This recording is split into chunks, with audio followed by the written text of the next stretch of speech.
जय हिंद। मैं चंद्रपुरा का लोको पायलट सरोज कुमार और आपका दोस्त। आज की वीडियो में हम लोग यह समझते हैं कि जो सुपरवाइजर रैंक के जो कर्मचारी होते हैं, क्या वो अपने अधीनस्थ कर्मचारियों का रिपोर्ट कर सकते हैं या किसी का भी रिपोर्ट कर सकते हैं, और यदि किसी का कर सकते हैं तो वो ऐसा किस नियम के तहत करेंगे, और नहीं कर सकते हैं तो वो ऐसा किस नियम के तहत नहीं करेंगे। देखिए, रेलवे में 1966 में वर्ष 1966 में कर्मचारियों के आचरण से संबंधित कुछ रूल्स बनाए गए थे। उस रूल्स को हम लोग बोलते हैं रेल सेवा आचरण नियम 1966। इसमें कुल 26 रूल हैं। उसी में ये बात दिया हुआ है कि कोई भी सुपरवाइजर ग्रेड के जो कर्मचारी होते हैं वो दूसरे विभाग के कर्मचारी का रिपोर्ट नहीं बना सकते। ये रूल नंबर 3 के दूसरे पार्ट में दिया हुआ है। रूल 3 है, उसमें 2 पार्ट हैं। तो रूल नंबर 3 के दूसरे पार्ट में यह लिखा हुआ है कि कोई भी सुपरवाइजर ग्रेड जो कर्मचारी होंगे, यानी जो सुपरवाइजर होंगे, वो केवल और केवल अपने अधीनस्थ कर्मचारियों का ही रिपोर्ट बना पाएंगे। दूसरे विभाग के कर्मचारियों का रिपोर्ट नहीं बना पाएंगे वो। ऐसा उनको उसमें रूल नंबर 3 के जो दूसरा पार्ट है उसमें मनाही की गई है। तो आइए आज हम लोग यह भी समझ लेते हैं कि रेल सेवा आचरण नियम 1966 क्या है और रेल सेवा आचरण नियम 1968 क्या है। देखिए, जब रेल अपना आप जब एग्ज़ाम दे करके आते हैं, ट्रेनिंग कर लेते हैं, तो आप इंडिपेंडेंट होकर के ड्यूटी करने लगते हैं। जब आप इंडिपेंडेंट हो जाते हैं तो आप पर रेल सेवा आचरण नियम 1966 ऑटोमेटिकली लागू हो जाता है। इस रेल सेवा आचरण नियम में टोटल 26 रूल हैं और 26 रूल हम लोग के लिए महत्वपूर्ण है।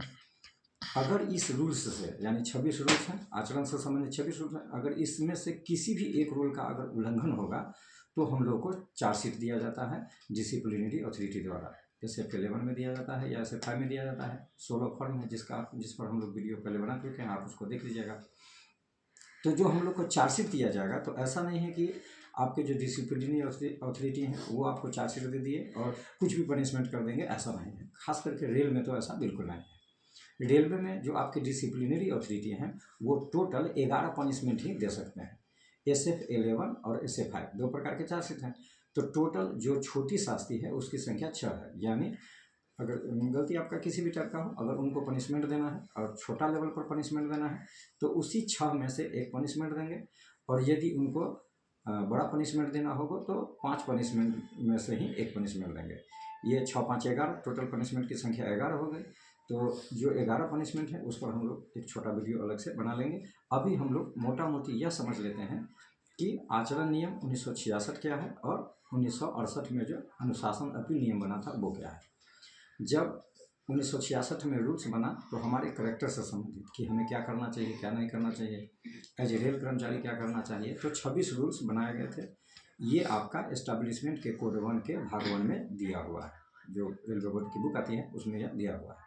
जबकि 1968 में यह रूल बना था कि अगर आप रूल का उल्लंघन करते हैं, किसी भी रूल का, चाहे GR हो, ACTM का हो, आपका कोई भी मैनुअल है जिसके तहत आप शासित होते हैं और उस रूल का उल्लंघन होता है, तो आपको जो चार्जशीट दिया जाएगा, आपको जो पनिशमेंट दिया जाएगा, उसका जो नियम बना है वो 1968 में बना है। यानी वर्किंग का हो गया आपका 1966, और जो पनिशमेंट देने का जो रूल बना वो 1968 है, जिसे हम लोग अनुशासन एवं अपील नियम 1968 करते हैं। तो आशा करते हैं कि आप रेल सेवा आचरण नियम 1966 और रेल सेवा अनुशासन एवं अपील नियम 1968 को समझ गए होंगे।